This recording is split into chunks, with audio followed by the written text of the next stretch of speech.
I used to be from up north. I used to be from Pennsylvania, just so you know. And now I'm in Florida. So about a year ago, I moved down here. And what made the transition required, necessary, desired? Desired. Yeah. Basically, my family was looking for more of like a social environment because we were in the mountains. That was beautiful for like over 20 years, but they got sick of snow and the cold weather. That's one thing. Two is we had all a bunch of friends growing up and we used to do a bunch of things, but everybody just disappeared. And then we're like, where did everybody go? So then we came down here and things are much more active and there's a lot more happening. So it's a process of like you got to get used to it because I was very attached to the old place. Having the mountains and nature and all that. I still have nature, and as long as I have some nature, I'm happy, basically. And I actually love the nature down here, so I'm definitely accustomed. And plus, we're close to the beach, so like that's even better, right? So Yeah. there's a lot of benefits to that. There's a lot of people down here, sure, but there was also people up north, so that was another thing. It was getting very busy up there. A lot of New Yorkers and they're not as nice as people down south. Just saying. Hmm. Yeah.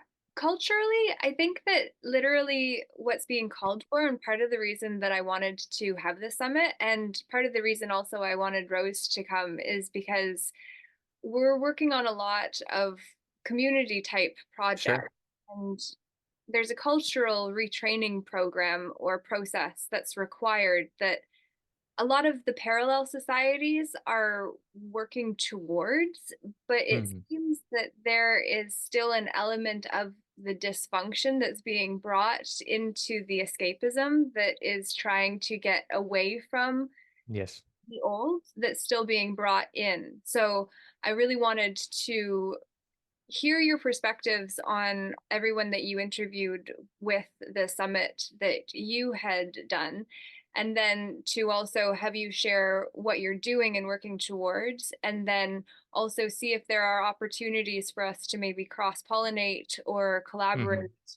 in order to really set the stage for the new cultural training that is an inner job that Sure. Yeah, I want to hear from you, like your strategies too. So please, you can share that after I respond, because I'm interested, and both of you, what both of you guys are doing. I'm assuming since you said she's from America, right? You said her name is Mary or Maria. Uh, But yeah, I'm interested in both of you guys what you're doing because different states, different people, different environments, different things you can do. Just from my personal experience, people up north, like I don't think I could be doing what I'm doing down here with the people up north, just to where they currently are at with their headspace, the connectivity. Because of the winter, it was much harder to do events or keep things going. And down here, you can do events year round, right? You can grow plants year round. You can get double yield for plants. So that changes dynamics when it comes to like action and what you can do. Just figured to mention that, right? But anyways, to answer your question, so you mentioned escapism, which is actually something one of the speakers, Derek Bro, has mentioned in the summit. And it's something that he talks about also defeatism, maybe, if you will, right? The idea of like, oh man, we're doomed, and or escapism is like, oh man, we got to like leave and go off grid. And there's like a common saying in the John Bush, Derek Bros communities that says exit and build. Basically, the idea of like get yourself out of the system and build a new system. And as you said, kind of build like a parallel society. So a lot of people are doing that right now. I know people in Arizona, I know people in Central Florida, several people in Central Florida, several people in Northern Florida, and mostly people in Florida because I'm in Florida. But I know people all around the world who are setting up their own stuff, mainly United States, because we're very, I would say, we have the foundations to freedom, like kind of set in stone a bit more than other places.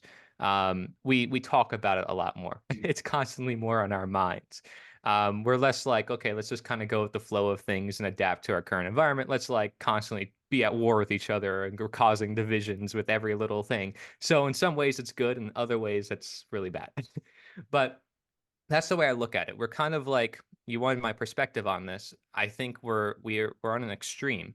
We've reached an extreme in tyranny, and people are feeling that. And so in the response, people are going to an extreme getting away from tyranny, whether that be yelling at others, getting really stuck in their mindset, stuck in their ideology, unwilling to reason or compromise with their own mindset. So you have like this opposite extreme happening, and there is a lack of balance and harmony, right, between people's and their different worldviews. Because in truth, nobody's ever going to agree on one thing, like pretty much ever in this life, whether it's diet or anything health related, especially. You can just tell people fight about veganism, paleo, and that's also in the truth community. You can see that.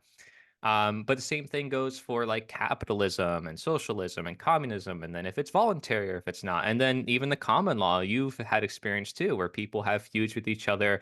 It's like this is the right way to interpret it. Oh, gotta do this paperwork. Oh, follow this person to tell you how to do the paperwork. Oh no, follow this person. This person is better. Oh, you gotta take this course. Oh wait, no, this course is better. You know what I mean? So it's like it can cause a lot of confusion. I can see why some people would not know what to do then at the end of the day, because you have these extremes and then you're trying to get out of a system of which you were born into. You had no clue, you were kind of like just pushed into. So like of course you would feel confused, right? That's the way I look at it, from my perspective. Does that kind of answer the questions? Is like that kind of sums up, if I had a word to sum up this my generation, the word would be confusion. And so being that I'm kind of walking into this new generation, and seeing like the newer generations being raised. It's like I worry about their confusion even more because they're being raised of technology that doesn't help them see reality even more so than I did. Right? Like I grew up and we didn't have like the iPhone. Like it happened when I was 8 years old. Okay, but there's kids nowadays, it's like you're born into it. Oh, you have a tablet the minute like you're born. And then the parents use that as a distraction for their kids. And that distraction can very much take over the rest of their reality. And then soon with artificial intelligence, you don't know what is reality. So to me, there are like threats and there's things you can look at and you can be very future oriented. And then there's people who want to look at things from the past and they say, well, we need to return to a certain America. My goal is to stay very present, very ever present, recognizing there's universal inherent truths such as self ownership that have simply been recognized over the span of time from 1700s to the 1800s and now, that I think we're just following that continuation.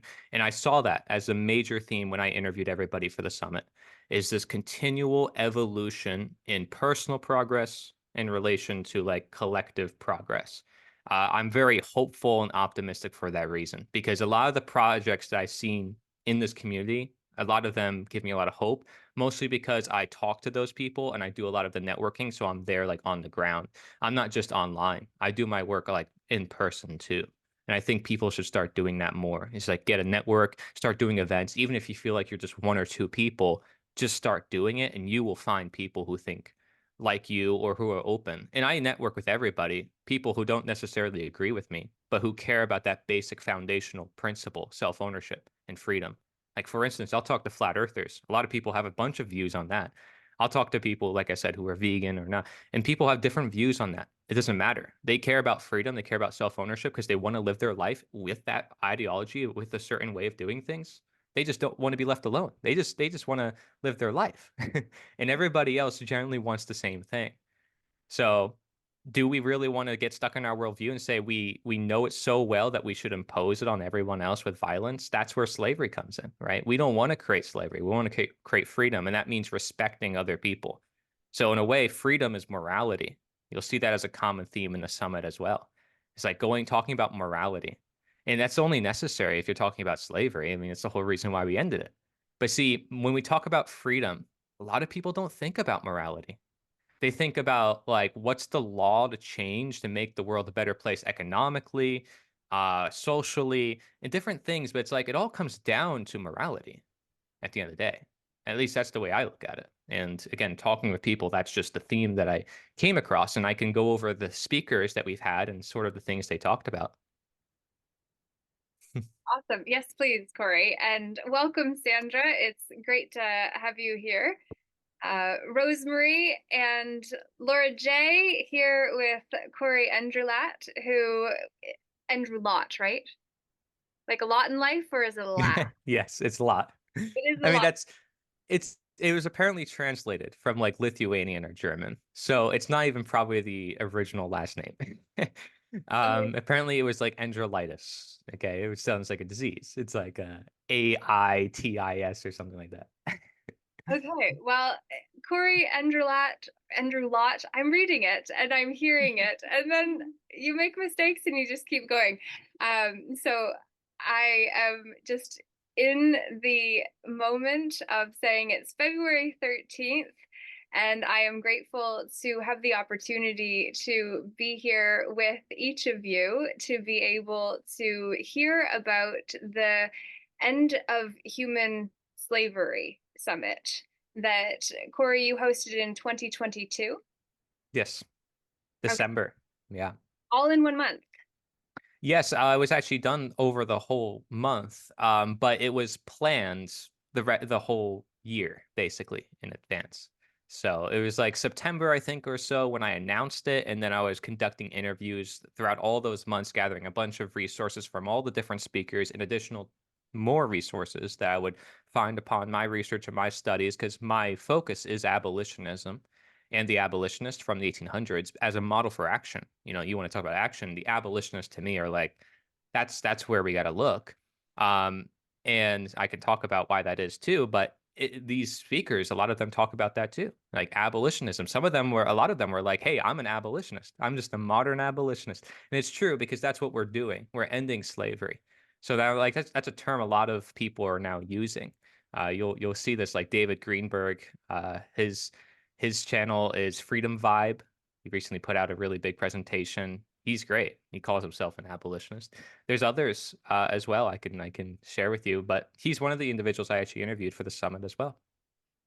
Okay, fantastic. And so I am really looking forward to hearing you present on some of the big theorists that really resonated for you as true. And if others didn't in the end, that would also be a very curious discussion to be had as well. Okay.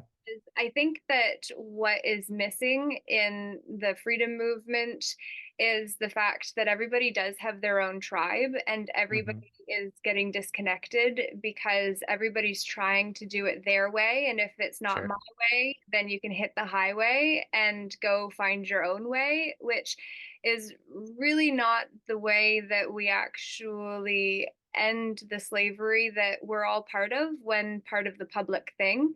And if we don't go underneath of the programs to get to the patterns that are driving the paradigms, then we're going to, from my perspective, stay stuck in the same cycle. So, Sandra, thank you for having your video on. It's great to see you again. I feel like we recently just connected in person. Am I right? At the Delhi meeting in Walsh there. Yeah. Yeah. Yeah, Okay. I've heard you speak a couple times. I'm in the Niagara area, but and getting a group there, but I Great. love listening to what you always have to say. So Amazing. Well, thank you. Yes. And so this is with the Community Support Alliance that yeah, is meeting here locally in Norfolk County. And then Sandra, Wow. you're launching another meeting of your own with a similar concept and construct, but obviously different community members in yeah. the Niagara region. Yes, absolutely. And there are many groups in this region already. So now it's a matter of let's come together to be more one, more powerful, right, Yeah. as a community. So yeah. Thank you so much for joining in tonight. It's an absolute pleasure to have you here. I do want to also throw it over and Rose Marie for you to have an opportunity to share about the Symphony of Souls art project that you are working on so that others are able to see it. Her soul painting is actually back behind me Oh, there wow. as well, which we can grab and bring forward. But if you wanted to speak into the Symphony of Souls, I think it's a great opportunity for people to hear about you. So, as you were talking about again, connecting people together and people are dividing themselves, Symphony of Souls is I do paint people's souls through their music playlist. So I created a large drop sheets, 9 by 12 feet, and they're sectioned off grid by grid so that people can have their soul paintings and see how they are woven together because we're all connected by a common source. We all came from a same origin point. So what's really, as you were saying, underneath the paradigm, we're diving underneath it. We're diving underneath what is all the labels and boxes and details, Yes. everything else that separates us to know that again we all came from a common space. We're all reflections of ourselves. We all have a common thread. So it's on a Symphony of Souls, a giant quilt in a way, and how it's all the human body, right? So humanity itself. And so this is a way to bring the community together because everybody's story is valid, everybody's perspective is valid, because what we're viewing here is just from different perspectives.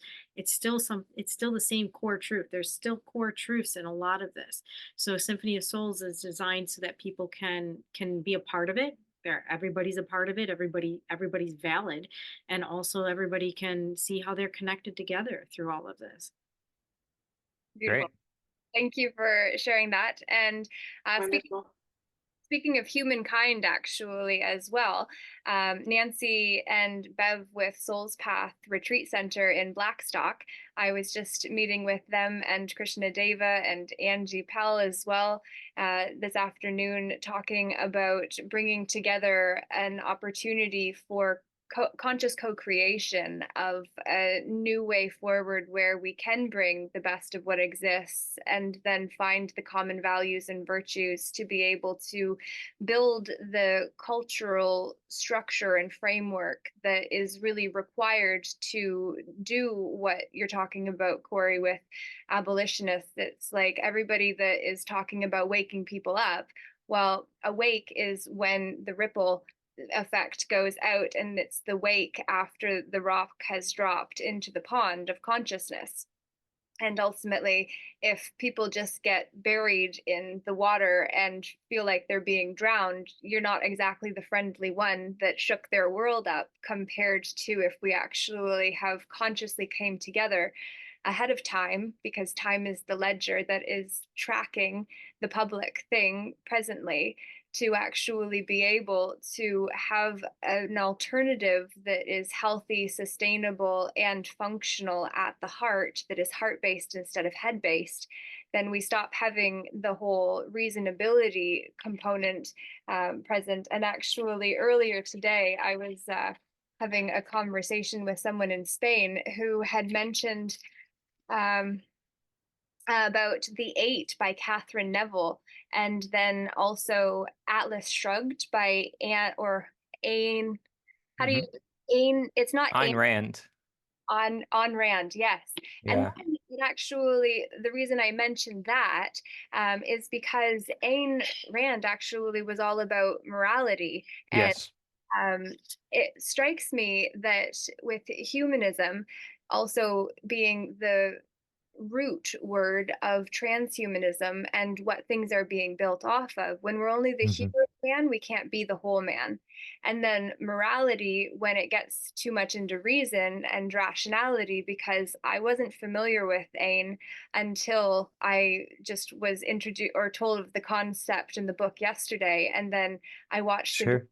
about it, and how there were all kinds of ways that we can delude ourselves with our reasonability and rationality, which is the ration of lies that ultimately we buy when we believe our own BS belief systems, to the level of then believing it's the way, compared to seeing there is a middle way that I don't believe anyone on the spectrum has really been able to fully grasp, when we're only just the hue of us compared to the whole of us. Sure. Yeah. The human thing, I will admit I use the word human quite a lot. So I hope that you understand my intentions when I use that word. Because I don't stay focused on necessarily the word usage.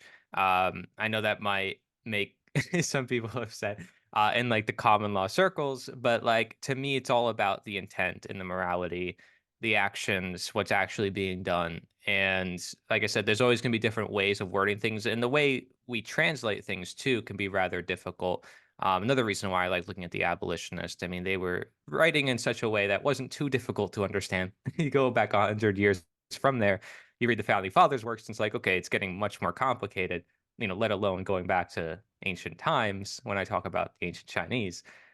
So, that can be pretty complicated. Um, but yeah, I think you made really good points.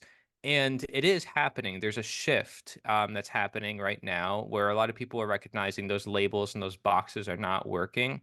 So it's not like we're the only ones. It's not like we feel like there's a lot of people in the truth community feel like they're the only one. Nobody's listening to them. Nobody's waking up, and they keep telling themselves these things. And for me, I don't consume myself in that world of that regurgitation.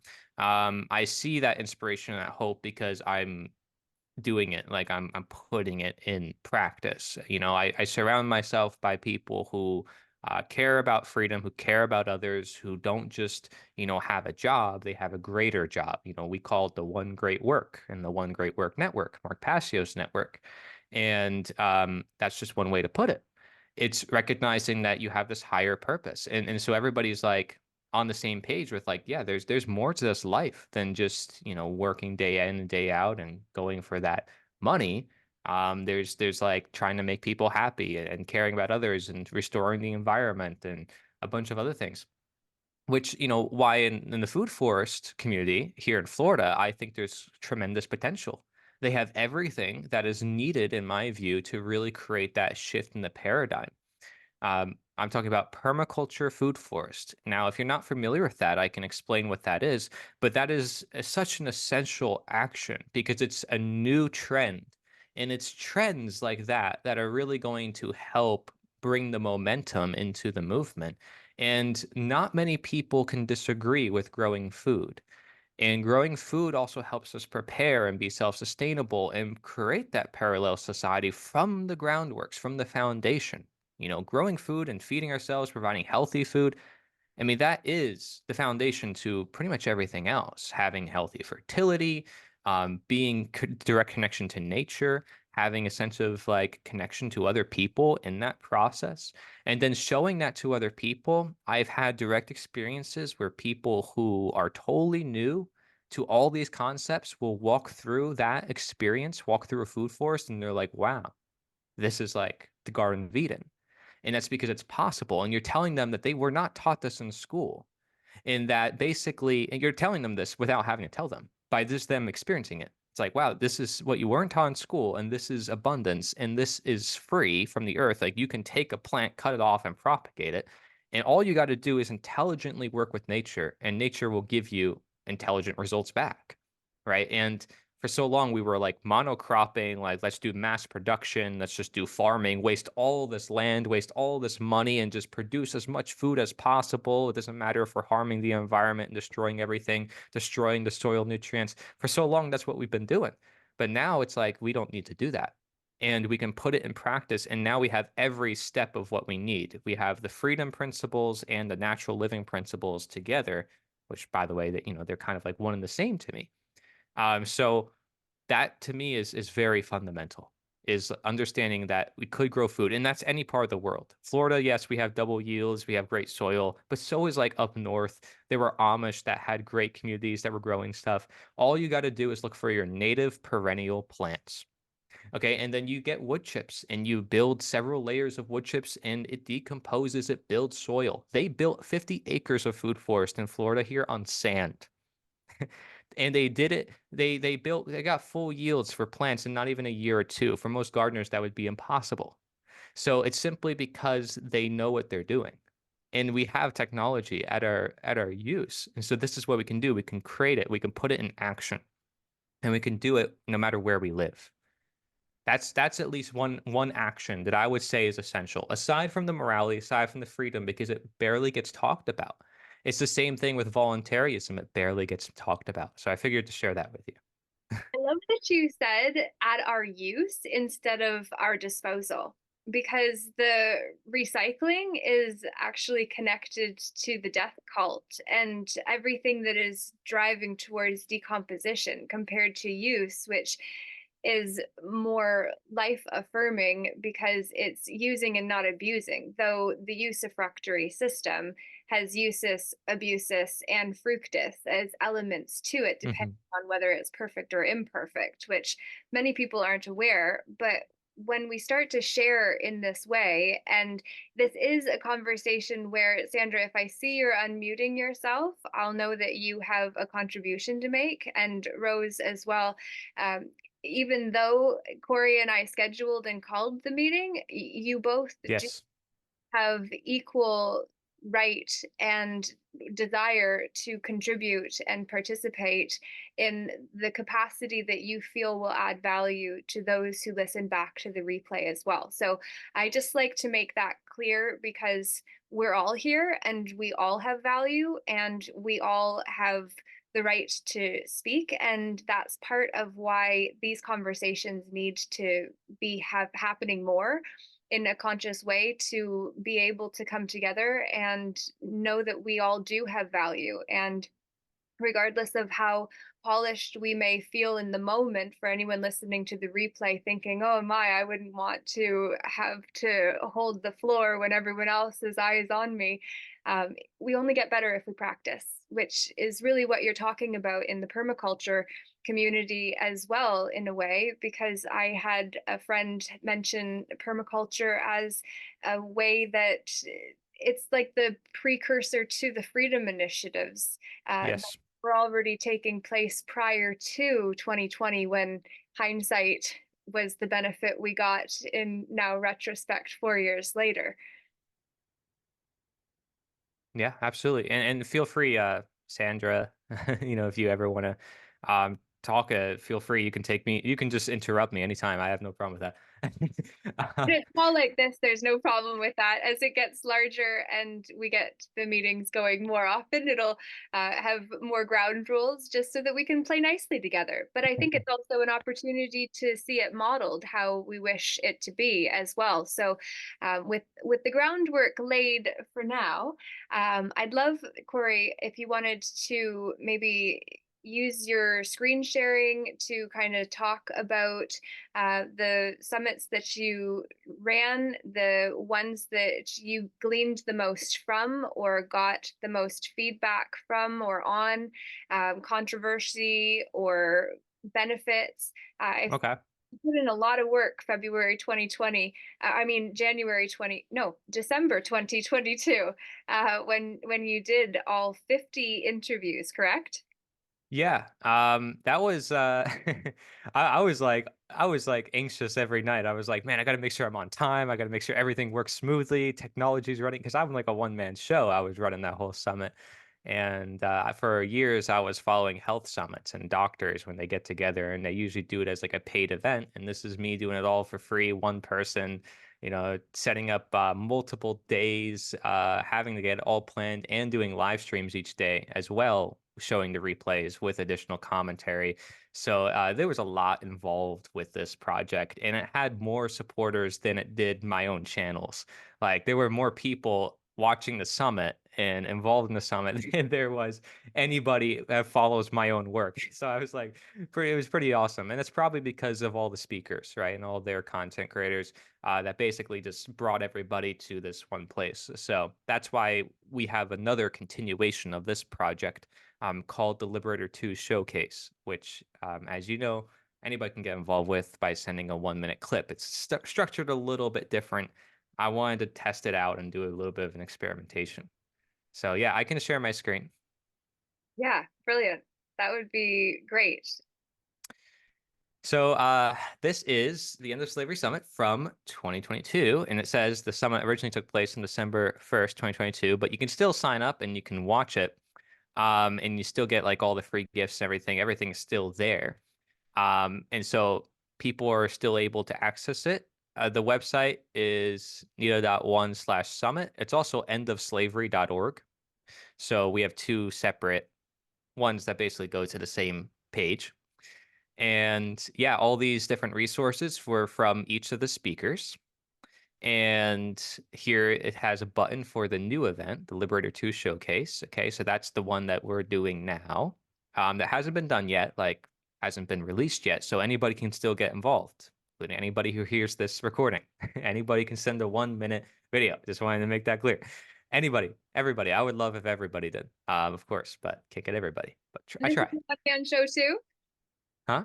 This is a one-man show that you're spearheading as well. The Liberators. Yes.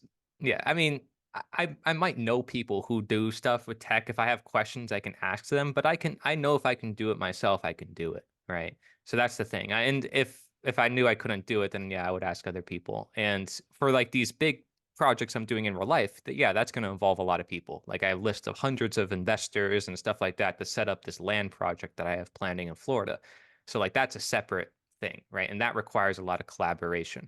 But I mostly do a lot of work on my own because I don't want to rely too much on other people. Just from my own experience, I don't want to rely too much on other people to like set up different events if they, especially if they're my ideas and I have like a certain way I want to try to do it.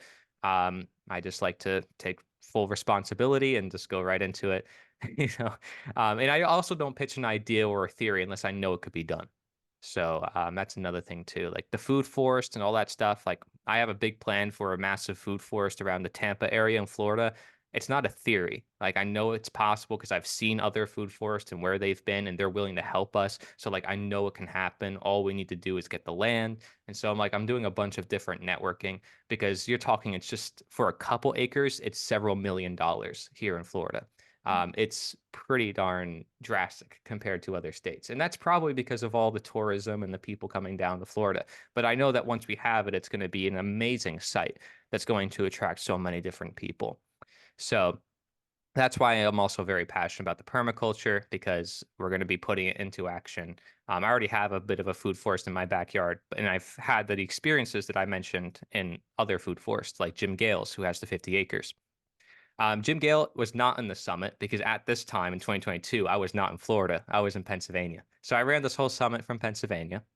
Okay. Will Keller, he teaches about natural law, which is a spiritual moral concept that is in like the Mark Passio community that talks about it being the solution. Like they say natural law is the solution. What that means is we teach people what their rights are or what is right as opposed to wrong and understanding how moral relativism is dangerous. In other words, you can't make violence right. You can't say that some people have more rights than others, and that's how we end up kind of in this mess with governments and the systems that we've created. We said, well, because they're an authority figure, because they're government, they are allowed to violate or hurt people because of their authority, because they're wearing a badge, because it's a law. And so natural law says no. You know, there are universal principles. They're set in stone by the creator, or whatever you want to see it, the grand intelligence, right? And they're observable because let's say I harm someone, that's an action that can be measured. And if many people believe that, you know, harm is okay or it can be excused, as a result, we're going to receive chaos. And that result is nature basically telling us through its laws, like, hey, humans, you're messing up. You're not in the right direction. So order or chaos are like the resultant conditions of us following the law or going against natural law in the aggregate level. But like on the individual level, you can say, well, you know, if I don't eat the right food I'm supposed to eat, then I'm going against my nature. You can say that's against natural law. There's different interpretations of natural law, but generally speaking, it's about, you know, working with what you're given, working with the natural, you know, rights, what you were born with, right? We say they're birth rights, property rights. So when it comes to slavery, the main theme you're going to hear about slavery is ownership. And so when it comes to parenting, it's like, do you own your kids? No, but you help them so they can own themselves. You nurture them and you help their own self-ownership. You respect their self-ownership. So you're not going to violently dominate against them. You're going to help them learn about voluntary interaction and morality from a very young age. So like that's what Will Keller talks about. Because if we see in our society sort of the principle of correspondence, as above, so below, we allow violence in the systems of government and we allow violence in our own home and in our own home lives. And that can be very dangerous. It's very reciprocal. And that's, you know, you can say a natural law within itself. So he goes into all these different dynamics. Richard Gage, he talks about 9/11 and how basically that one event woke up a lot of people. So we wanted to showcase that as an example to say, hey, it's going to take certain events in people's lives to see that they've been lied to. Like it's not going to be an instant thing. It's like, oh, you talk to someone for an hour or 2 hours, and boom, they see everything you're talking about. They totally understand that they've been lied to. No, it always takes something in their life, some sort of life experience, some sort of question that gets them to really think about things. And so 9/11 was one of those things. The 2008 market crash was one of those things. And you could say COVID is one of those things as well. And as we evolve into different other problems, those might also be wake up things that can happen. But we know what we need in those moments is people like us, everybody here that's listening to this, to just be there for others, be there as an option. Have your food force, have your knowledge, have your material there for those people because in those moments they might be desperate and they're going to be looking for solutions. And do you want their solution to only be the government solution that comes along saying, hey, you're now independence and now you need our help? Because that's what's going to happen. As you saw in 2008, the government bailed out the banks, and many people are projecting that the economy will collapse soon, and they're going to introduce a cryptocurrency, a sort of a global digital banking currency. So, what's the alternative to that? Setting up our own systems and showing that as an option, as a possible choice. And choice is freedom. So, quite literally, you're creating freedom by providing that choice. You're a slave if you don't have a choice. You don't have ownership over what you want to do with your own body. And so Chris Jansen talks about teamwork. That's that whole idea. That's why it's our most powerful weapon. Ron Renard is a coach. He talks about like life coaching and he applies it to this as well. Our self authority, our internal authority versus that external authority that we cast on to others. It's one to say we want to control our own lives and try to like discipline ourselves, but it's another to say we want to discipline others and tell others how to live their own lives. There's boundaries, and you look this up too in psychology. What is a healthy boundary? What's a healthy relationship? What happens when somebody crosses your boundaries, right? And that's what we see government is doing. Many people will even say, man, they're getting into my life. I just want to be left alone. It's like a sign that you're in an unhealthy relationship with the systems that be. And so Mark Passio gets deep into his key phrase he often says in his show, government is slavery. So I asked him, what does that really mean? Can you define what slavery is? Can you define what the governments are? And that's going to come as a shock to a lot of people. So we have that on day one to really like go off with a bang. It's like, what does that mean? Government is slavery. And, you can even break it down in Latin, gravano mentis. So govern to control and then ment as in mind. So to control the mind. Okay. Brandon Spencer, he talks about coming together, much like Chris talking about teamwork and how the government maintains slavery. Scott Gordon, he actually was an ex-Scientologist. So he's helping with some of the medical projects that I'm doing right now. And he talks about inner work, what we can do to do that shadow work to address those things we don't see about ourselves. But just so you know, everybody on the summit is on the same page when it comes to voluntarism, which is that idea that we want to live our lives voluntarily without coercion, without government, essentially. So you can say everybody on this list is anarchist, and they don't even probably look like anarchists, half of them. But it's just, that's because we're actually following the real definition. We're not protesting. We're not out in the streets. We're not throwing bandanas out there and, asking for chaos. No, quite the opposite. They're teaching about morality. And they're talking about setting up these systems that are away from the government systems. All the word anarchy means is anarchon, no rulers, just as monarchy means one ruler. Okay.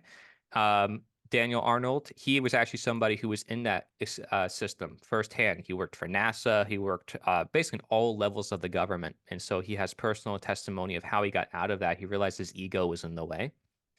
T. Snyder, he actually produces like films and stuff. Really great guy. I think you would really like him, Laura, because he's very creative. And I always think of you and I think of creative people. um, Axel, he is actually like my age from the UK. And I thought that was awesome. Probably one of the youngest people in the summit. And he talks about these ideas because it came to his attention. And I noticed that a lot of people, if you want to get my generation, I'm 23, he's about 22. I think he's probably 23 by now. Um, but, he came across this information. It was powerful to him. Of course, we weren't taught it in school, right? So he's still going through a lot of different progress and progression in his own journey. He's still learning a bunch of new things. So I wanted to interview him because I wanted to have somebody who's like, hey, part of this new generation that's like learning this information. What does he have to say?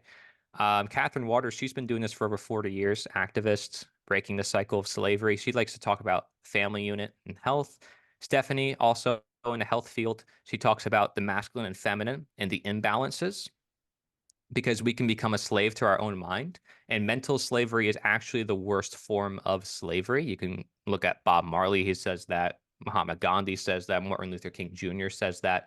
A lot of the abolitionists say that mental slavery is the idea that you want to be a slave or that you don't realize that you're a slave. And that is unfortunately the condition in which most of humanity is in. So when we talk about slavery in a lot of these interviews, you'll see I actually ask for their own experience with that mindset, which we call statism, to get more specific.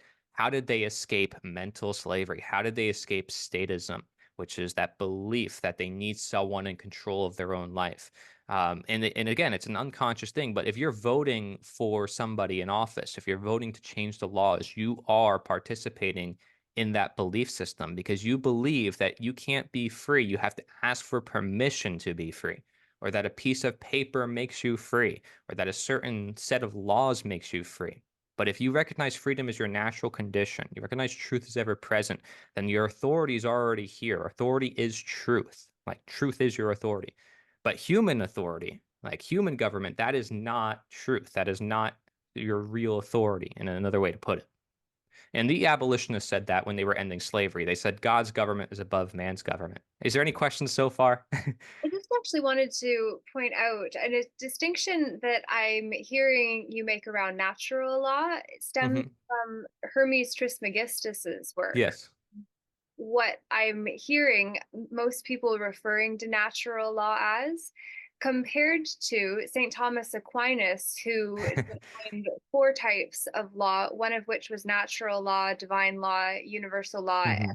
man law, or human law, or I can't remember specifically his four types of law, but all of these specifications, any founding fathers essentially got to coin the genre of drama that gets performed through the dogma that is then coined and classified and put into one concept. But it feels to me like natural law versus common law. And I know I've heard you say in other places that you always bring the common law perspective to places where natural law is discussed, and vice versa, where common law is promoted, you then bring in the natural law concept.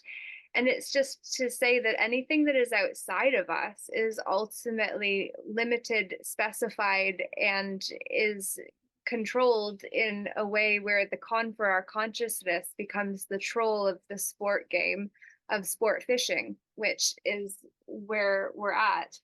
And I wonder if you wanted to add anything in. How believing is seeing at this point. Our reality itself is what we see of it, what we believe and bring into our core, what we observe, and then that manifests around us into our reality that you see. So the more people that are believing in a certain system are actually manifesting that on a collective rate for us. Yeah, and the core we see as the CORE compared to the French spelling for heart, which is the COEUR. So the core of the heart. So when we actually get back into our heart, then we get out of our head, and then the BS of belief systems can stop dividing us, because then we're able to be on the resonance level of creation. Yes. That type of concept that you just mentioned, like getting out of our head, has a lot to do with like the Eastern teachings that I talk about with Taoism, which is a Chinese philosophy from like ancient times that I consider to be one of the most freedom-based philosophies that a lot of people in the Western world per se do not know about, right? So I definitely have a whole book dedicated to that topic, and I just wanted to share on the screen as well. This is a whole video I did on the history of natural law. So I actually mentioned pretty much every instance in history where it's been noted or notoriously like documented as this person talked about natural law. So as you can tell, there's quite a list of people who use the term natural law in many different ways. including, by the way, the Nazi Party in the 1940s, You the because they were not seeing? well, it's true, because in you can just look at, Hitler's book, and he mentions natural law like 50 times, because what he's doing is, as an appeal to get people on his side, he's saying, look, it's part of your nature to, put these people away because they're not part of your culture. Like, it's natural to be with people who are of your skin color, of your culture, and it just goes against natural laws to not have that, right? And you can make a case and say, well, you want to be of your culture and such, but does that violate? I mean, does that justify violating other people's rights and pushing them out of the country and violating ownership? No, right? But they don't ask that question. They don't ever really challenge that. The governments all throughout the world for history, for till like since the beginning of time, of governments, have always appealed to people and what they want to hear in order to gain their vote, in order to gain power. They don't go on stage and say, we're going to violently make you comply, and we're going to use violence to get this done. They're only going to tell you the good things. They're going to leave out all the bad things. They're going to use all the bad things from the past to justify their present actions. It's very manipulative. What I was going to say is that that is also the root word for, again, environment and men's minds. So when somebody is creating Hmm. their environment, it's how they're creating it in their minds. So you're creating the environment of which to control, the government of what to govern, of the mental part of us. So it's controlling the environment that we're seeing too. So yes. Yeah. And Aristotle was one of the names that you had mentioned, and Hmm. he actually wrote categories, which is where the legal fiction or the legal system gets all of the different ways that we're divided into sects, which are sections of belief Yes. systems that are now being the genres of drama we perform with our sex with an X. Yeah. There's a lot of coincidences in the language you can find for sure. I just try not to stay stuck on it because you can go down a rabbit hole forever on language. But I agree. Like, for instance, permission and permits, right? Like, it's in common day use of language where people are like, yeah, I need a permit for this. It's like, you're saying you need permission to be free. And they don't see it like that, right? But that's what they're doing when they're using permits. And the slave, it was no different in the 1800s when they had to get a permit from their master to go from plantation to plantation. It's the same exact thing. They're asking for permission to be free. It's hands of the government or the corporate structure that ultimately have mitts on them, and then it's per mitt that gets to have money passed to it in the transactions that Yep. change our mission to per mission, and we're then divided into smaller ideas of what's possible because now we're just focused on this mission compared to the whole mission. Yeah. Welcome, Yeah. Barb. It's great to have Welcome, Barb. you. Yeah, he's driving, so here you go. Beautiful. Don't get distracted. Thanks for having me. Yeah, wonderful to have you here. Thank you. All right, Cory, we'll throw it back over unless Sandra, you wanted to chime in there. But if you're not unmuting, then I'm guessing, Cory, you can take the floor back. Well, I will say, at the end of the summit on the final day, which is day 14, 15, and 16, it was an extended 3 days. It's because it was action oriented. So the final day was all about action. So I like list out a bunch of resources from a lot of the speakers, and I could show you that page as well. Please. Yeah. Um, but yeah, like these speakers, they each come from different backgrounds. I mean, it's just amazing. And the amount of variety we had here with speakers, everybody was just totally different backgrounds, where they started conservative, liberal, libertarian, not political at all, in the health field, whatever it is, right? It's amazing. And you have everybody from different cultures, from different places. I interviewed a guy from Israel who's like, man, I don't know if I should be sharing this with you right now. Like, I couldn't put his interview on certain platforms because of what he said. I was talking to people from around the world, and it was amazing. So am I going to do this again? Maybe. It was really successful, as I told you. But now I have the Liberator 2 showcase, and the Liberator 2 is meant to be a project that any of you can get involved with that is weekly. So, this was like a one-time thing, and I could do like an annual type of yearly or, whatever. But the Liberator 2 is meant to be like a gets people, keeps coming back because it's all about unity for me and like moving forward. This project was the launch, right? From this project, we had over 1,000 people in the newsletter for the Liberator 2 already set. So I was like, all right, now this sets us up for the next project. And then that project sets us up for the next project. And we just keep growing and keep growing. You can't lose. You're only going to keep growing.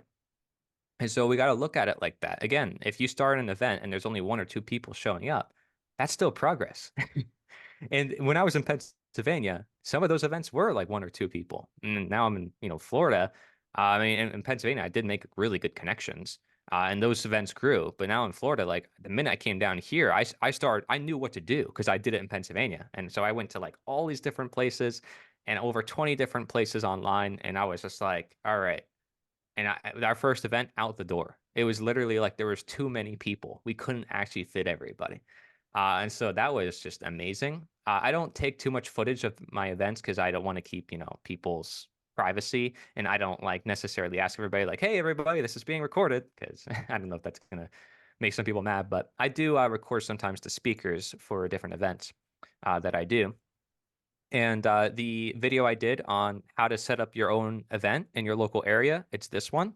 It's titled How You Can Create Big Freedom Events in Your Local Area Quickly. And I share over 20 different tips and links and different places you can go from different backgrounds and even keywords that you can mention. Like I said, flat earth is one of them. Whether you like it or not, it's a way to get people in your area involved because the truth is they're more organized than 90% of independent media, the flat earth movement. And so like, and a lot of them are somewhat freedom oriented. So whatever people think about them, at least they have organization and they are pretty much unified. They have the same model of like what the earth looks like, what goes on when you talk to them at least. And I think also people are quick to make judgments without talking and connecting with individuals. But yeah. I was just going to say that David Icke is obviously a huge Yeah. name. And so, how did you get him to participate in this? And what was your biggest takeaway from him, who was speaking out for years about what was coming and interested particularly in the most famous one on your roster so far as what I'm aware? Yeah. Well, actually, I would say Brian Young is the biggest one here, but people don't know how much he's actually done. Okay. So, just to give you some perspective, he's like a one-man army. This guy has like 5 different channels, and nobody knows it's all just him. Right. He's got like right now his big channel on YouTube right now is Here's the Deal. Before it was High Impact Vlogs, High Impact Flicks, Grease Monkey videos, like it was a bunch of different things. But he also had the top 9/11 videos online. They each had 10 million views each, and there were 3 of them. He even ended up on local news for pretty much the whole nation when the Las Vegas shooting happened in, I think, like 2016 or something like that, because he was like producing videos talking about how, we have to question some things. And so like his face was literally on all the local news stations. Like that's how big he got. So people don't realize how much work he's done over the years. And I have to give him credit. He was actually one of the first people to help me question my own mental slavery. Um, because he had a video that had 7 questions, and those 7 questions made me think a lot, especially as a young person who was new to politics, right? Because I always had nature as my message, and I was new to politics. I fell into that rabbit hole in 2016, very conservative, knew everything about Trump, and never questioned the morality of it, never questioned the foundations to my own worldview and the psychology of what was going on until I asked myself those questions. And I like to journal, I like to think. So it was hard for me. My mind couldn't wrap around. I was like, why am I asking these questions? Like, I never really thought about it. So I can share those questions with you as well. Larkin Rose has similar questions. There are 5 questions, and those are even more comprehensive. I would consider Larkin Rose to be the most expert, like of this entire list of speakers, when it comes to understanding the nature of this belief system. So if there's somebody that you want to research, or if you're a reader, read his book, The Most Dangerous Superstition. Probably the best book I've ever read. And the most relevant book for the future, and I think his ideas that he's talking about is inevitable because he understands it much like me that like there's a evolution in humanity and this is where we're heading. There's a superstition that we've held for thousands of years, just like the abolitionists when they said, hey, we've had slavery for thousands of years, it's wrong, we can end it. Well, here's another superstition we've had for thousands of years, and we recognize it's wrong, but we just never addressed it to realize it's wrong, to act on it, and realize that we ourselves disagree with it, but we don't realize it. So it's actually absurd. And it sounds weird to say that. It's like, wait, we're upholding something we don't want. Why would we uphold it? Well, it's because we were trained to ignore it. We distract ourselves away from it. And politics is that distraction. And it's that symptom management that will forever keep us playing a game against one another without looking at the root cause, which is why I've got together with a bunch of medical practitioners who are looking at the psychology of this, because it has to do with like the Stanley Milgram experiment. The Stanley Milgram experiment was a banned psychology experiment that is not allowed to be reproduced around the world, where they had somebody follow the commands of an authority figure, and they were willing to electrically shock their fellow man to the highest voltage, the everyday person, up to a 95% compliance rate of everyday people willing to shock their fellow man just because an authority figure told them to do so. And scientists did not understand why they would do that. They were like, why are people willing to just throw their conscience in the trash, willing to just do what they're told? And still, Stanley Milgram, the doctor who ran the experiment, said that if in America we had Nazi camps, just like they did in the 1940s, it would happen exactly the same way. Because that mindset of subservience and obedience is exactly still in the populace as it was not even 100 years ago. So that feared him because he's like, wait, we still have the same mindset that happened in World War II. So what we're trying to do, like with this whole summit, this whole event, is literally to prevent World War II. It's not an understatement. And politics, and nobody in politics, from what I'm aware of, talks about it. But Larkin Rose and Mark Passio are probably the two biggest names that talk about it. David Icke talks about it through a more spiritual lens. Brian Young talks about it through like a more like different like cops and like local like events that are happening in the world, stuff like that. So you said World War II, and then my head, it was just like, you're talking about Italy, right? And then I realized that I just did the 666 gang symbol, and it's like, whoa. So Yeah. that's part of my expression, and yeah, it's insane that people are not aware of the subcultures, because when you were talking about Taoism or Taoism, when I was in university, I actually took a countercultures course, and I wanted to do my report on for one of my essays. I wanted to do it on "You Can Heal Your Life" by Louise Hay, because it had been a big influence for me when I was in high school and then coming into university. And my teacher actually then redirected me to do a report on Taoism. So I did my report for the countercultures course on it, actually. And that was my first introduction to it. So Yeah. roundabout, here we are. There you go. But see, there's so many complexities, there's different ideologies and stuff like that. And here's me just saying how simple the root cause to all the problems in the world is. It's literally just that belief in authority. It's that superstition, as Larkin Rose calls it. It's literally nothing else. It's not the laws, the people we put in office, the system that we have to figure out, the language, the paperwork. That's like, it's none of that is actually the root cause. It's as simple as there's literally just a belief system that we all hold that we've just been trained into because the Prussian school model was literally invented to do that.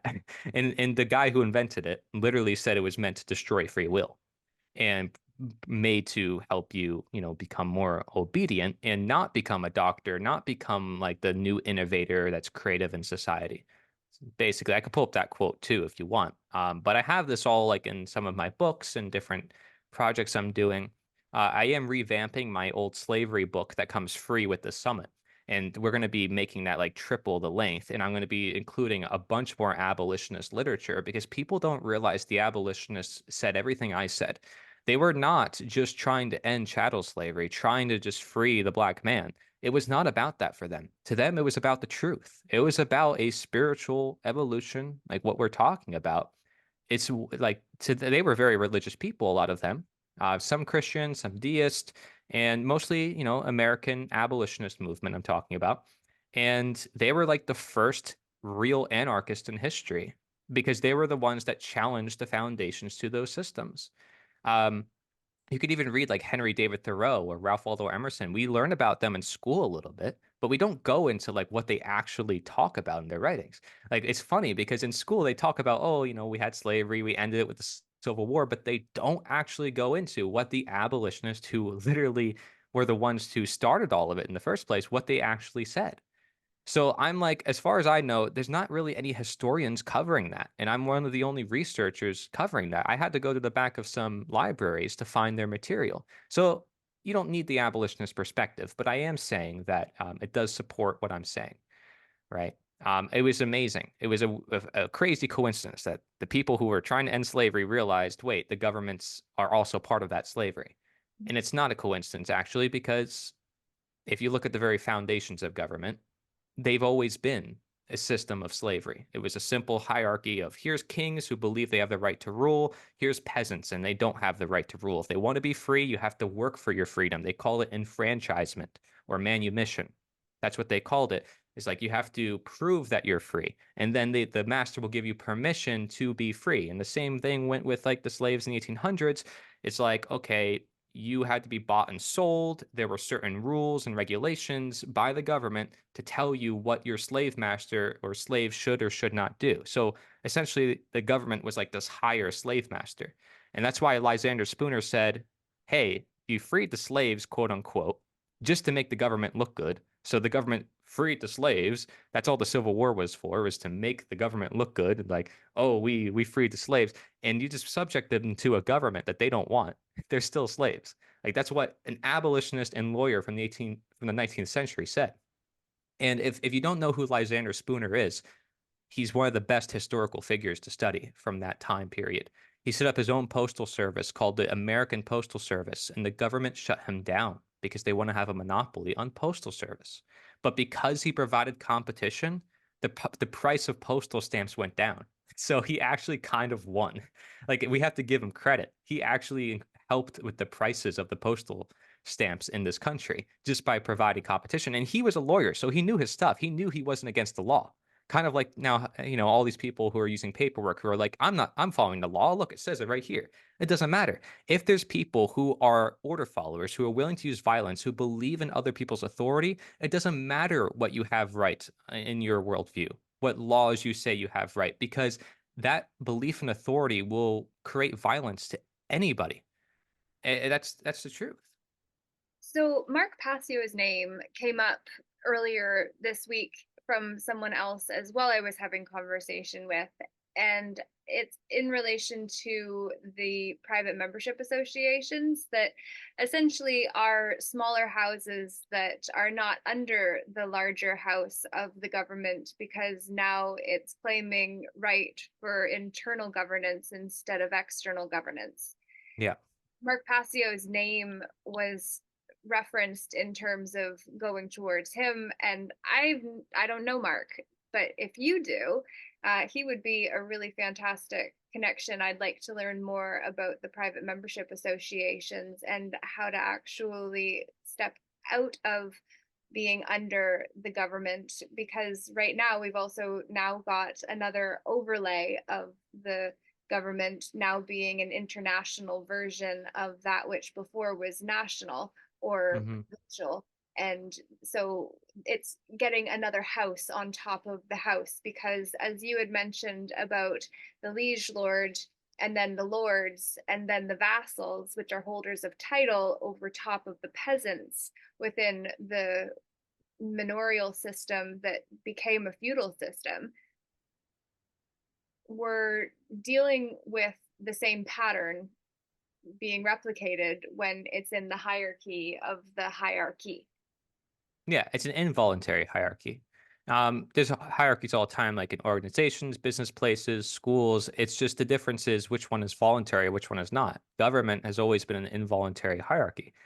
And by the way, there's some people who will say that the state is not government. There's a difference between those terms. There's going to be people who fight about terminology all day. Like I said, that's not my focus. And actually, Mark does not really talk about PMAs. So you might be thinking about someone else.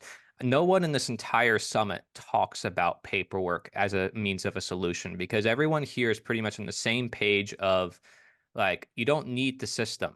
The system is the problem. The system is not natural. It's not moral.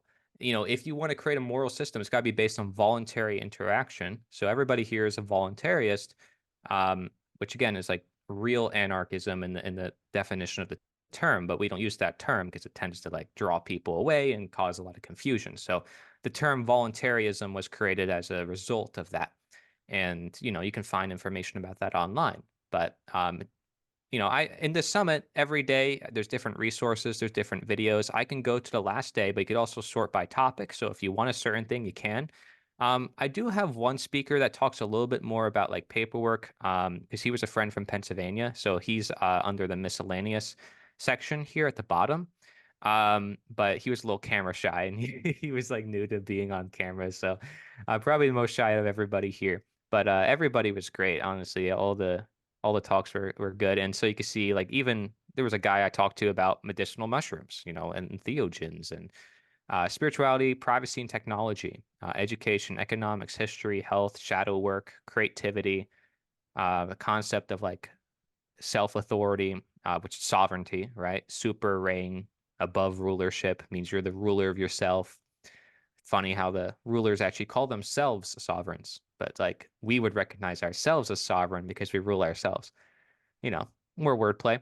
Activism, natural law, more like personal experience, and then stuff on community, and then what is slavery. So like those are the topics, and it links to each day.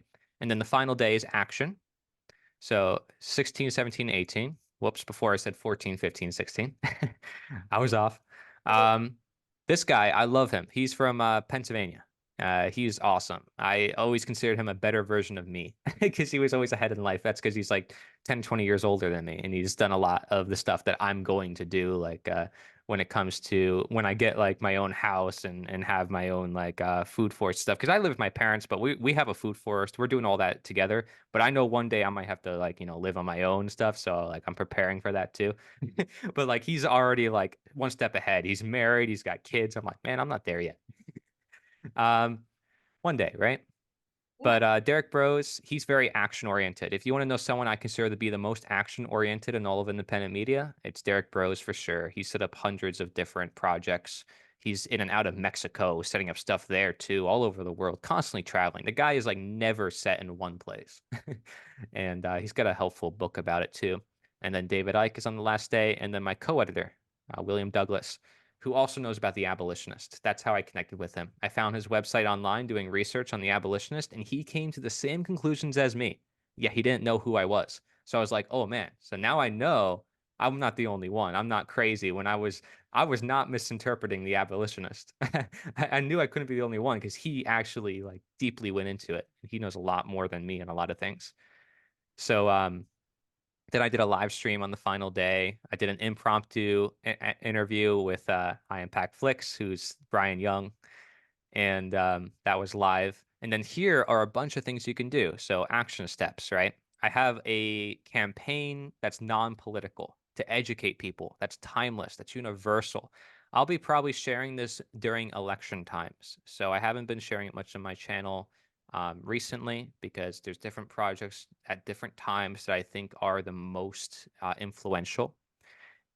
This is meant to spark a little bit of conversation and controversy as necessary to help spark more change. But really, it's as simple as having a sign that says never vote to get people thinking. And all it does is it leads them to a link, a website that helps them learn what does it actually mean? When you're voting, why doesn't it actually work? How come it always backfires? And then if it doesn't, is it actually going to help us in the long run? And the Liberator 2, which has everything, it's like an all-in-one place. I have a radio as well for truth music because there's people who like music. There's letters you can send to politicians if you think that they can change their mind, but you shouldn't be so stuck on changing the people at the top since there's millions of people who follow the few. So my work and a lot of the work of everybody in the summit is with the everyday person. There's a nice Moral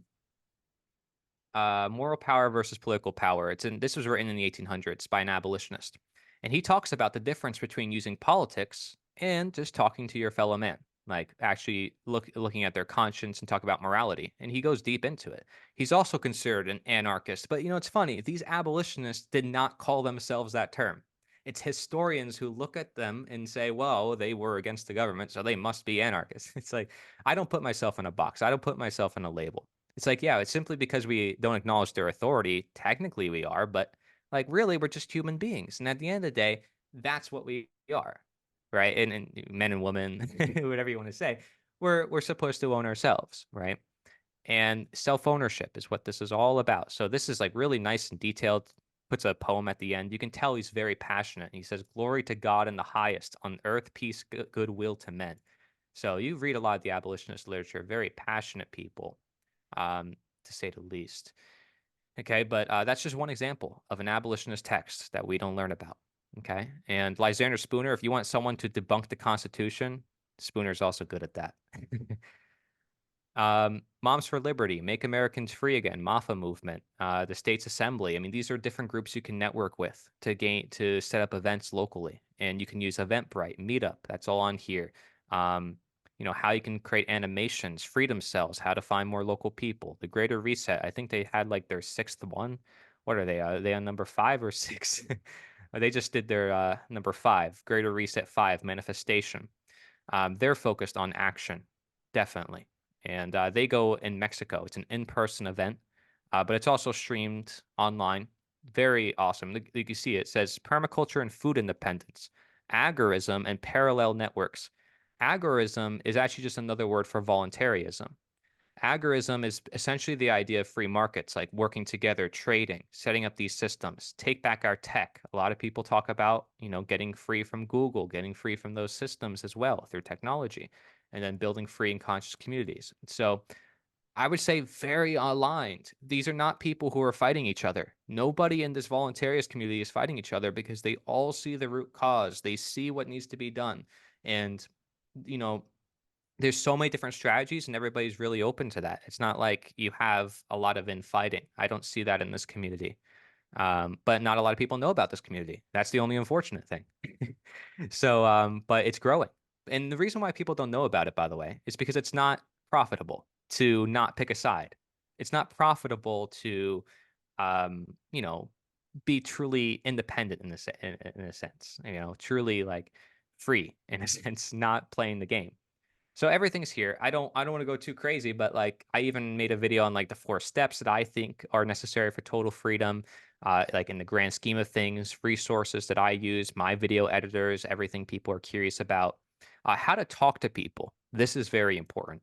You want to know how to talk to people and not get them offended. Let's see if this will load. Oh yeah, he might have changed the website address, but it's called Candles in the Dark by Larkin Rose. It's a course that he made to teach people how to talk to others who are closed-minded. Highly recommend it because he goes into the psychology and what causes blockage in people's mindset. He even made a diagram and a bunch of helpful resources. And yeah, that's it.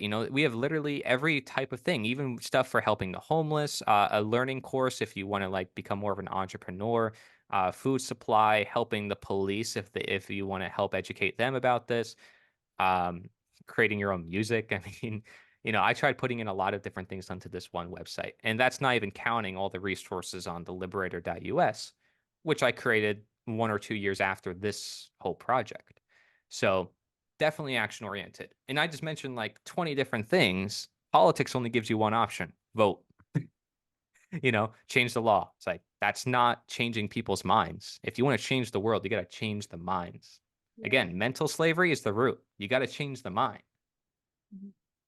Yeah, in 2020, Jared Wade out of Utah and I actually collaborated on bringing artists together, and we created album 22, which was 22 songs of artists from around the globe who they submitted their songs after participating in biweekly summits in order to actually bring together community with artists at a time when all the concerts had been canceled and people's communities were dashed, which meant identities were being damaged. And so we put together the one summit, and then that album came out in 2021, and then we also did a second one, album 22 plus, which came out in the next year, so 2022.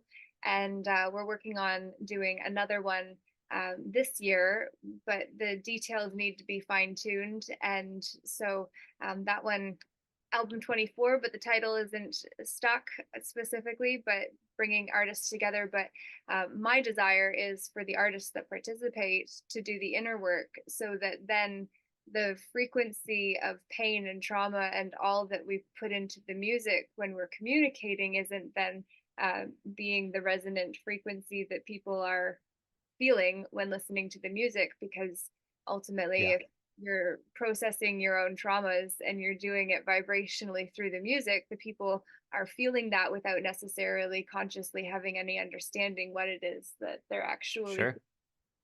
So that Music part, is powerful. Yeah, absolutely. the cultural shift, like the slaves would sing songs on the plantation about their freedom before they were free. I know that sounds like a really weird comparison to make to what we're doing now, but how many songs do you hear from the 80s, 90s, or 2000s?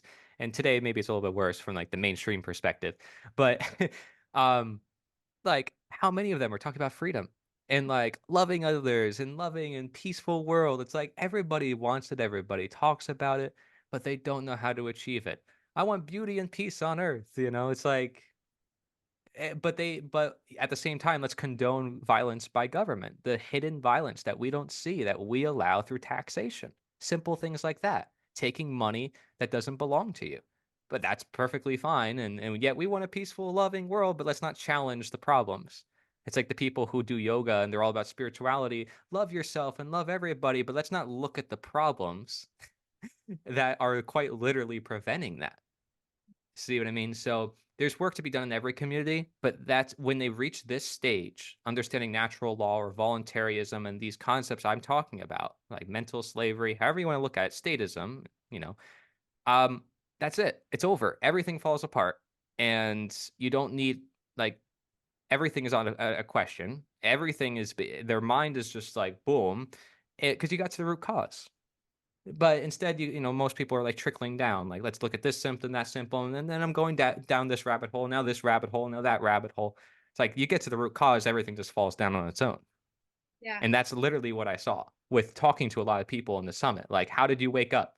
Oh, I watched Mark Passio's natural law seminar. I had this life experience. I listened to Ron Paul. And although he was political, he started letting me asking questions about it, and those questions led me down this path. It's like certain things like that. Yeah, well, I just last Tuesday did a presentation with the Freedom Lovers Canada call that I posted to my Peaceful Inner Warriors United channel on YouTube, which I've called the theory Hyro's Prism, which is Mm, essentially Hyro was a tyrant that Xenophon, who was the founding father of generational warfare, he wrote about a tyrant whose life was no better off than the peasants and paupers that he was governing. And ultimately, if we actually look at it from a survival archetypes perspective, we all have a victim, child, prostitute, and saboteur within that is hmm being played by the system that keeps us scared and in survival mode, Absolutely. compared to if we actually flip the pattern so that then it's in its empowered side and now sacred, where those scared archetypes then become the guardians. Yeah.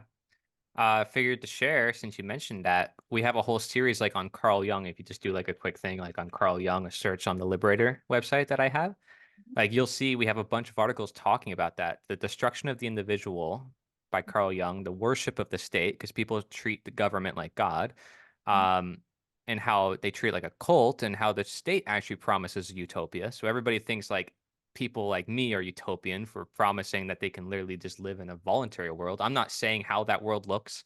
I'm not telling you how it's going to be structured. I'm not saying there's a master plan.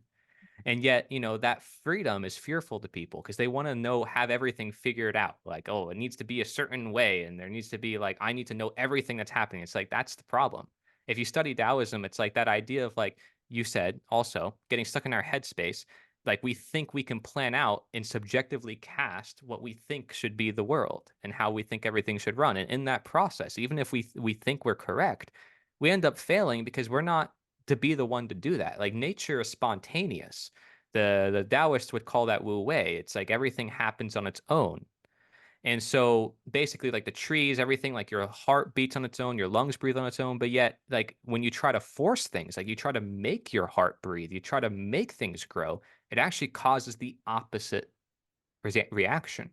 And so it's all about like learning how to not go with force. And that's why even like in martial arts, like judo and tai chi from the Eastern practices, it's about like letting your opponent defeat themselves because you're like maneuvering and you're kind of flowing like water. And water is able to sort of like flow past all the barriers in life. So just some insights on my Chinese, ancient Chinese book. If you want, you can look into that. But yeah, we have a whole series on Carl Jung, and he talks about exactly that, about how the state also takes the role of your parent, and that's how they are able to deceive you. So it's all there, and we actually have a whole page dedicated to him too, deliberator.us/psychology, where it goes into the psychological experiments and then insights from Dr. Jung, even talking about the problems with science, because as we move into the age of technocracy or technology, he even said that every government forms into an oligarchy or a technocracy. And with the future, we're going to be using science to prove everything. Like, oh, science proves that this is the best way to govern the world. And therefore, it's the best way because science says so. Science becomes our God. And science will be used as the justification for control. And not to mention, it might be used against us for control, right? So science is probably one of the biggest conflicts. And as much as I don't mind atheists who challenge the religions, because religions can be very controlling, they've been used for control. Religions can also be very rebellious. It depends on how you use it. Technology, science, religion, they're tools. They can be used for good or for bad by different people for different means. Carl Jung said religion could be the most dangerous thing to the state because when you say there's a higher authority than man and the government of man, you're really challenging the foundation to government, which is man-made authority, right? So that's why the abolitionists were so radical for wanting to end slavery. Yeah, fair enough. I refer to it as the hegemonic priesthood as to the dominant culture. And then you talk about the euchre card or the joker card if you want to share the concept of 5D chess and how we're the ones that get to choose the final card that we play. Yeah, so on a collective course, we're watching them play cards against us. We've seen these cards going through the Illuminati. Yeah. So basically, the one card that they have left to play on this happens to be the Joker card, and the Joker card is one that lies at 0 point. When you're talking about, again, we were talking about Taoism, we were talking about karma, yin and yang instead of a yin yang. So when you're sitting at 0 point and you're having this point of a Joker is the outlier card in any deck, and even a tarot deck, it's the Fool's card, right? The Fool's card. So a Joker, the word comes from euchred or yucker, which is basically euchre card, which is the basic trump card. So it's the one card they're holding on to, and we're actually playing that card for them. We're actually going to play it for them because it will win across every board because people are going to perceive that move on whatever perception they're in and whatever reality they're in because it's just one move. It's how you win a chess game in one move. Yeah. Literally playing it so that they don't even want to play. They just throw their king down and leave. So on a 5D board, it's literally one move that plays across every board. One that Wow. That's big crazy. concept. 5D chess. Well, 5D chess actually connects to the blockchain concept, because if you actually look at the blockchain as if every move on a chessboard was then recorded, so you have a screenshot of every single move, that's what Mhm. the blockchain is meant. But the crypts are where the bodies are kept. So moving it into a virtual reality where you can look at it from one perspective and think you're looking at a screen, whereas somebody else is looking at you look at something that doesn't exist in their reality and they just think you're crazy. It's just like this 5D chess game that's taking place. I don't understand it as well as what you do, but every time there is a second layer created, then you're moving on all within the multi-dimensional layer cake of now, essentially. Yeah. So one piece on this board, but it's actually also moving them on every board above and below, and then it tracks forward too, if I'm explaining that So well. yeah, so basically, if I move a pawn on my board, it actually is going to hit every other board, but it may move the king or a bishop on somebody else's board. So it's actually creating what you would essentially call a multiversal effect. Whatever Hmm. choice you didn't make with that first pawn move, maybe you didn't move it, maybe you moved Are another. there videos on this? There's actually, I believe there's a game called 5D Chess that actually Mm. start with this and it fractals the boards out.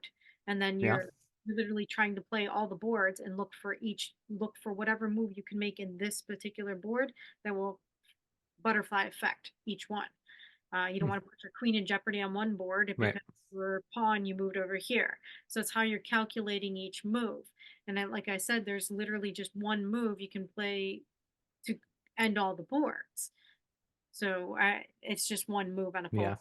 chess. Basically, if we look at each one of our universes, we're universe, but we're all sitting here. So now we're a multitude, so we're a multiverse. But also, we have choices within our universe that we didn't make. We have Hmm. those are projected out. Our emotions, our energy emotions project that out. So those are variables that of life that we haven't lived in this now, but we are able to access it because it's still part of us. So now we have a multiverse and a multiverse. We have a multiverse here, and then we have our universe, we have our own multiverse. So by calculating how a particular move would be made, like I said, if anybody follows the game, follows their card game that they're playing, the Illuminati card game, whatever. I'm using that as a reference because we see that us and them mentality that they're throwing at us. Their card, they actually don't control on this one card. And they've already Groundhog Day played this game before. We've already watched it. We've already Yeah. watched it in 2020. It's literally happening in a mirrored version now in 2024. So therefore we would know the outcome, and all we have to do is play their card for them because they're not in control of it anymore. We already know that outcome. We already know that we've already won in a way. Why else are we here? We already can come back to unity consciousness, which is 0 point, which is now seeing it as a yin yang, a whole from all perspective, instead of seeing it for black and white, yin and yang. It's not zero, Sure. whole. Yeah. Absolutely. That's a good point. It's kind of like when they say there's like polarity and then there's beyond is like the Tao, right? Which is that way. It's like that unnameable thing. Right? It's like beyond it even says it's beyond the concept of God is that concept of the Tao. Which is I find quite amazing. I had a friend who said he had an experience and he saw a light in his body. He said to him, because he died in his lifetime, that's what he said. Um, to him, he saw God, he saw light. And so I was like, well, what about the darkness? Does that make the darkness any evil? I think it's because if without darkness, you can't see light, right? So for me, it's like you, and then you look at the Eastern writings, they look at darkness as that feminine figure, that conceiving. And so I find that interesting. It's like there's the mother of God, which some people might call Mary, is like the great mother of all things, is what the Taoist point of view says. And then beyond the mother and beyond the father, beyond the masculine, the feminine, the light and dark, you have the Tao. So I thought that was an interesting correlation. Based on that, my friend's personal experience with seeing light, and we always look at Jesus and like as the sun, like the sun, quite literally as the light. And I know Mark Pastio talks about something called astrotheology, where quite literally the Western religions are considered sun religions, and the Eastern ones are considered like more of like the lunar religions. So it's quite interesting seeing these different perspectives. You know, I'm not going to claim I'm an expert on them and I know everything about it, but I definitely have interest. I definitely do a lot of like my own nature introspection. Laura, I went back on your channel several years ago, and well, before I get into that, I feel like, oh my gosh, it's like, what is he gonna talk? What is he gonna say about my channel? That's good. I wanted to ask Sandra or Barb if they have any thing they want to say or anything. Is that okay? Yes, please. I'm gonna let my cat in if you don't mind. Yeah, If he's still, so I'm just gonna mute us, and I'm gonna do, yeah. and I'm listening. I was just curious if Sandra or Barb, if you have any questions or anything you want to say, feel free. No questions on my part. I'm just listening in. I have a lot to learn. I look forward to going through those videos and really incorporating that as part of my learning. This is kind of, I feel like it was where my next kind of stages of growth are going to be in. So I thank you both for putting this on and sharing all this information. I look forward to going through it and learning a lot more. Yeah, I think like one video will be a lot, like really powerful. Yeah, Like I you don't see you don't that need the to go. content. Well, like you don't need to go through all of them is what I'm saying. Is like what if you go through like probably the Mark Passer interview on the first day, that's powerful enough, you know, Yeah, and you go at your own pace if you feel like you need more information, different perspectives. But like I said, everybody's pretty much on the same path. Like when it comes to right. understanding, there's not a lot of division in the Yeah, voluntarist community, and everybody has Mhm. done that shadow work. So there is like work that you have to do more so on yourself than it is, you know, trying to yeah, look for a solution externally. And there's people that have a lot of personal experience to share stuff. And like I said, there's people from different backgrounds. So yeah, if you find interest, you just click on whatever you want to check out, and you can go to any day of the week and just, you know, browse around. It's one of my most favorite events, anything I've ever done. And I did it all for free too, so that's nice. You know, you don't have ads or any paywall subscriptions or anything like that. I think what's nice too is with younger generation, like to be able to wake them up to these concepts, because I feel like the younger generation is not fully, not all, but from what I've seen, not fully present. And No. No. it would be nice to have them looking at this material as well and just learning about these concepts. That's my goal.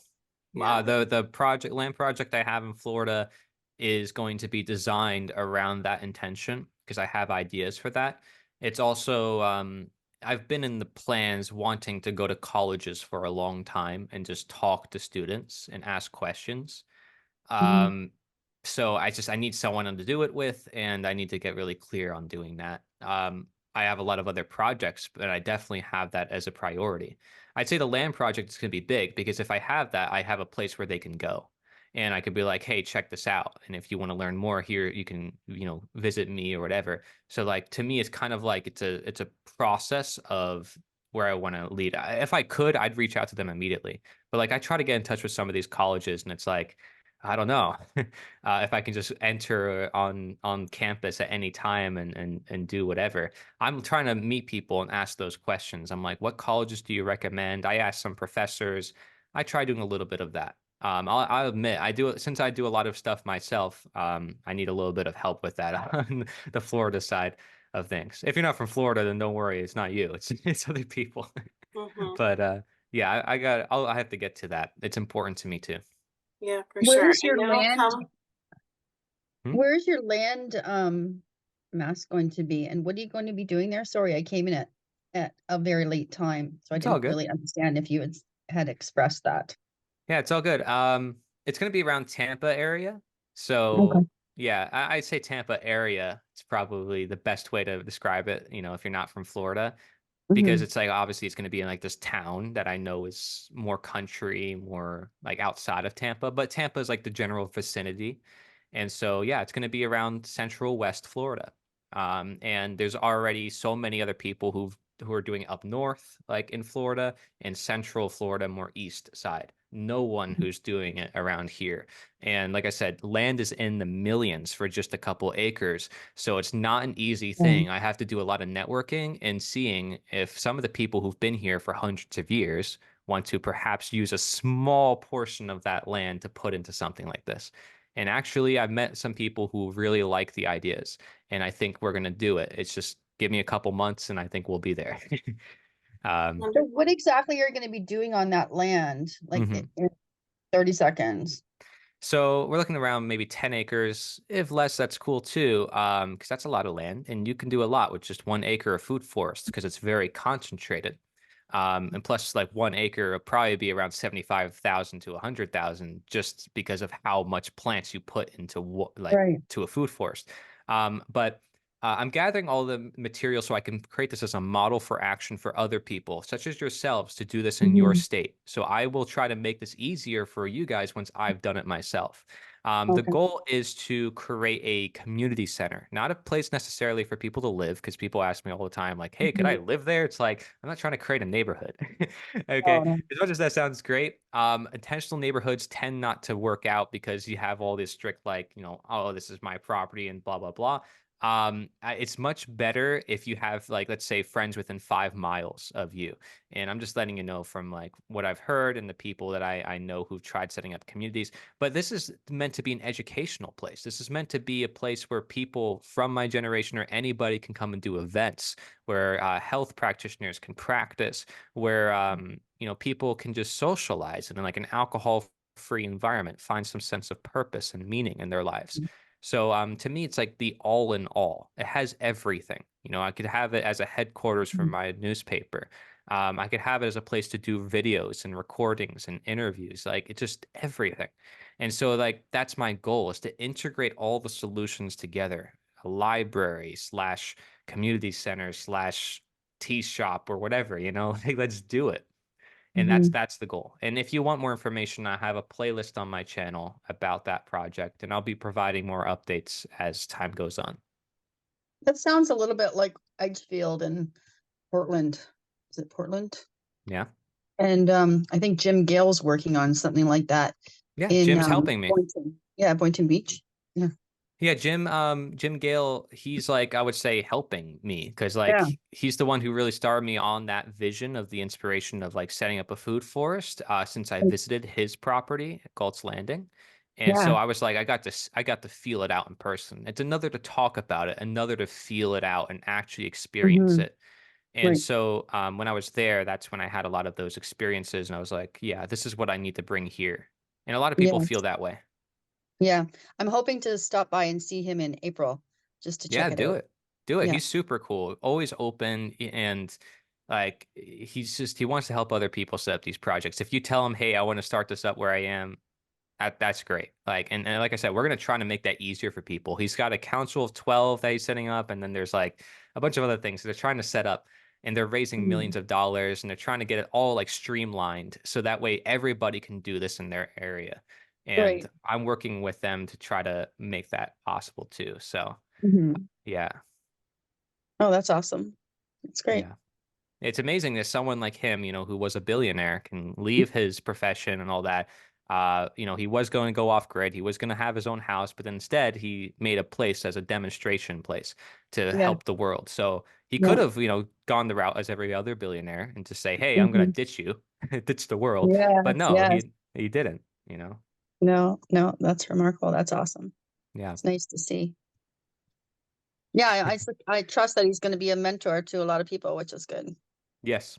Just so you guys know, anybody listening, Food Forest Abundance is Jim Gale, and you can find him on Telegram, probably the best way to get in touch, and also for updates. So, Food Thank Forest you. Abundance.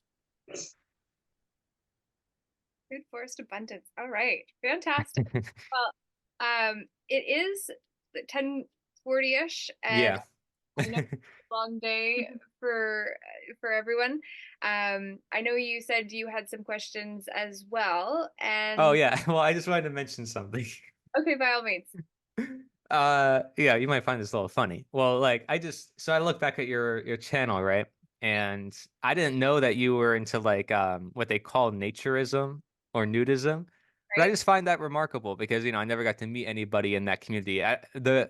The county that I'm in Florida is known as the nudist capital of the world, and there's apparently like more nudists here than anywhere. I haven't like met them, but I've seen events online for stuff, and I'm like, I just thought it was interesting because, I meet a lot of people from different backgrounds. I haven't met anybody like that. You're probably the closest I got. Like, I don't know if you still follow that or not, but I just Well, thought it was cool I never because, did.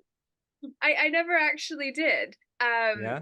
I don't mean to interrupt you. I ended up going to a nude beach one day, and I ended up meeting a man that was there with the nudist Toronto group, and Mm.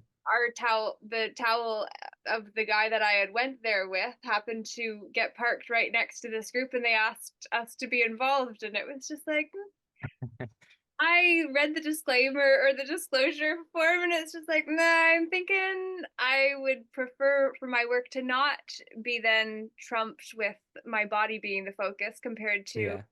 the body of work that I've been building, that I don't want to get trumped by my body. And Hmm. so I at first declined and said, like, let's just have a conversation and then we can kind of talk about the specifics. I don't mind being nude, but I don't necessarily want to be featured. And then Yeah. I laid back down and it was like, for God's sakes, Laura, you were just sent a photographer. And I was just like, all right, let's go. So then I got involved, and I did a photo shoot while I was there. And then I asked for more information. He's like, well, I'm not the one, but Stefan Deschen, he's actually the president of Naturists Club, and he's got the Bare Oaks Nudist Resort as well, or Family Naturist Resort. I need to get the name right.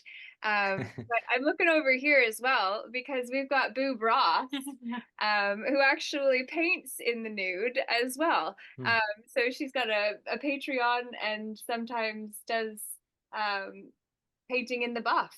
Yep. Yeah. People do Wow. that on like Twitch and different platforms. I've somehow yeah, I don't know, like they bypass the terms of service.